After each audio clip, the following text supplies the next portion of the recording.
റമളാനിന്റെ മുന്നൊരുക്കമായി ഞാൻ എന്റെ പ്രിയപ്പെട്ട എന്റെ ശ്രോതാക്കളോട് ഈ ഓൺലൈൻ വഴിയായി എന്നെ വീക്ഷിക്കുന്ന മുഴുവൻ ആളുകളോടും ഓർമ്മപ്പെടുത്തുകയാണ്.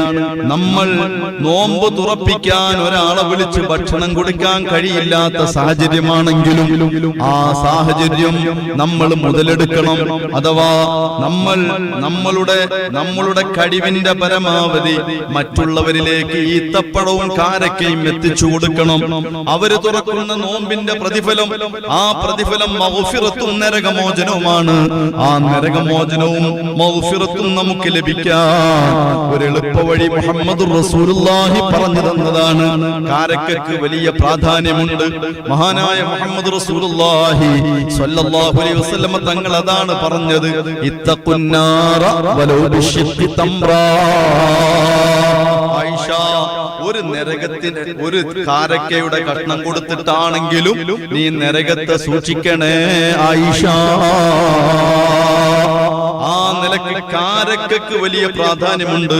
മഹാനായ മുഹമ്മദ് റസൂലുള്ളാഹി സ്വല്ലല്ലാഹു അലൈഹി വസല്ലം തങ്ങൾ പഠിപ്പിച്ചു തരുന്നുണ്ട്. അതാണ് തഴവ ഉസ്താദ് നമുക്ക് പാടി കേൾപ്പിച്ചു തന്നത്. കാരക്ക കൊണ്ട നോമ്പ് നീ മുറിക്കേണ്ടത്,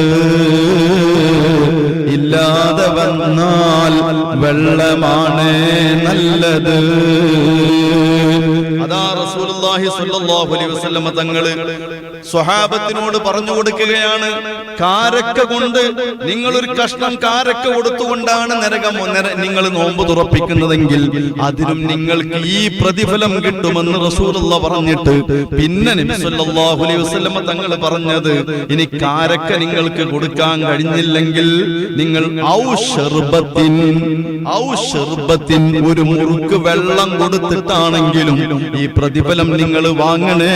ഔ ശർബത്തി മാഇൻ, ഒരു ഗ്ലാസ് വെള്ളം, ഒരൽപ്പം വെള്ളം കൊടുത്തിട്ടാണെങ്കിലും നിങ്ങൾ ഈ പ്രതിഫലം വാങ്ങണമെന്ന് മുഹമ്മദ് റസൂലുള്ളാഹി